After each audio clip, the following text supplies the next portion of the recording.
Welcome to The Know. I'm Ashley Jenkins. I'm Mica Burton. Is it time for Mass Effect Andromeda fans to start maybe getting a little bit nervous?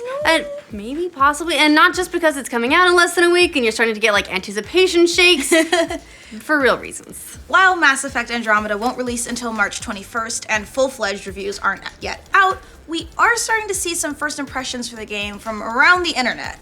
And these are the kind of pre-reviews where some review sites get their thoughts on the game after a few hours of playing.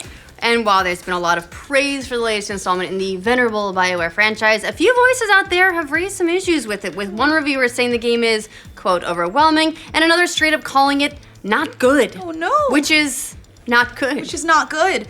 Right or wrong, we are definitely getting signs that not everyone likes the new game from Bioware, which raises the question, is it possible that Mass Effect Andromeda won't be as good as we hoped? The answer being yes, that's entirely possible. Oh no! First though, a little backstory on the game. Mass Effect Andromeda begins in 2185 between the events of Mass Effect 2 and 3. You play as Ryder, who's part of a colonization mission of tens of thousands of people of all races and species on their way to their new homes in the Andromeda galaxy. You wake up 600 years later from cryosleep, and your job is to find out if the new planets you've arrived at are habitable for the other travelers. Unfortunately, the new planet turns out to be a lot more hostile than expected because, of course it is. Because if it wasn't, then there wouldn't be a game. So that's the basis. Okay, so now that you're caught up on where Andromeda fits into the Mass Effect timeline and know a little bit about the plot, let's dig into the handfuls of first impressions that have hit the internet over the last 24 hours or so. After about 5 hours with the game, Kotaku said that Bioware has created a behemoth of a sci-fi action RPG and called the game's story very compelling. But the reviewer added that the amount of systems and choices you have to make in the game can get overwhelming, and to make it worse, you're thrown right into the middle of things. Without a lot of explanation, which actually goes into what the developers have said before, which is that you know as much as your character knows, which for me is a terrible sign. Same. Kotaku wrote, where older games felt as if Bioware were making a compromise between an RPG and an action game, it feels like they've gone full throttle in both directions this time around. Combat is thrilling, but you're also going to spend a lot of time managing resources and equipping different things. The reviewer also called the combat intense and kinetic, which she credited to your character's added mobility. She wrote, I can run, I can dash, I can get in the enemy's face. On normal, the game seems harder too. I've died in the tutorial mission, which I've never experienced in a Mass Effect game before. Yikes. Meanwhile, a Forbes writer got some time with the game, and he praised the story so far, saying it feels more hopeful and upbeat than the original trilogy. The plot of Andromeda seems to be about building up a galaxy rather than saving tons of people from extinction, which is kind of a downer. There's a little bit of a shift there for sure for the franchise. The Forbes writer said, so far this definitely feels like a Mass Effect game, despite the switch to more of an open world format.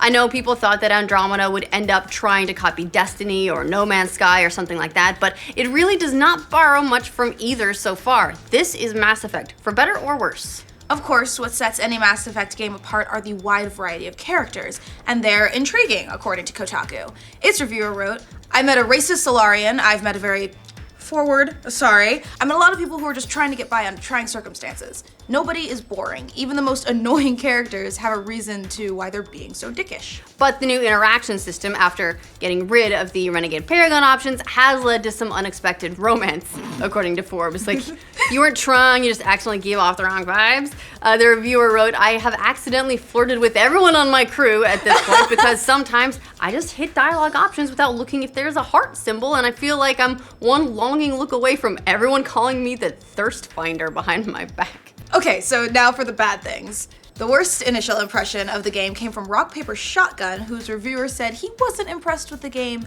at all. At all. Its writer called Mass Effect Andromeda a gruesome trudge through the most trite bilge of the previous 3 games, smeared out in a setting that's horribly familiar, burdened with some outstandingly awful writing, buried beneath a UI that appears to have been designed to infuriate in every possible way. You think he likes it? Man, no, not at all. I don't know. I'm not sure the emotions really come through clearly. That was a lot of bad adjectives. Whew, yikes, seriously, tell us what you really think, dude. The reviewer ripped what he called a trite storyline and characters that are empty and boring. He said the combat was fine, but he couldn't get over the abundance of pointless side quests, ham-handled exposition, and a quest log that will occasionally change which mission you're pursuing without telling you. All right, the Rock Paper Shotgun reviewer summed it up this way. because it wasn't summed up before, I had gone in assuming this would be more Bioware pleasure. So far, and let's be clear, there's a lot of room and time for it to pick up and turn things around. The first few hours have been just awful. Yikes. So, it's not all roses. But it wasn't just rock, paper, shotgun, unfortunately. Other reviewers, while they were more positive, had issues with the game too. Forbes did knock the human character models in the game, saying they look like creepy plastic dolls, which is something that we've heard a lot of in the lead up to this game. Yeah. Every time anyone sees a human, they kind of go, ew.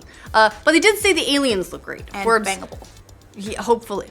Forbes also said that the Galaxy UI was less than ideal, the game isn't very generous with autosaves, and the crafting system is convoluted. So it's safe to say that there are already a lot of opinions out there about Mass Effect Andromeda. But don't worry, you'll be able to judge for yourself very soon. Part of the game releases on EA Early Access for Xbox One and Origin Access for PC starting tomorrow. Yeah, I signed up for EA Access specifically so that we can play some Mass Effect Andromeda a little bit early. Oh yeah. So look for that. What do you think of the early impressions of Mass Effect Andromeda? Does it possibly turn you off of the game? Does it make you a little bit more skeptical? Maybe instead of pre-ordering, you're gonna wait for like the reviews and the initial word of mouth? Or are all reviewers just jaded assholes who can't be trusted? Let us know in the comments. And for all of your Mass Effect Andromeda news, oh, and also we're going to stream the game tomorrow thanks to EA Early Access, so tune in for that. Be sure to like this video, and if you're new around here, subscribe to the know. You can see how weird the humans look firsthand. And how bangable the aliens look. Hey! Yeah, buddy. After about 5 hours with the game, Kotaku said that... Did I say Kotaku? Yeah. Hello, Kotaku! Sounds delicious. My favorite kind of taco. Kotaku. Kotaku. Kotaku. I like dancing on poles and getting jiggy.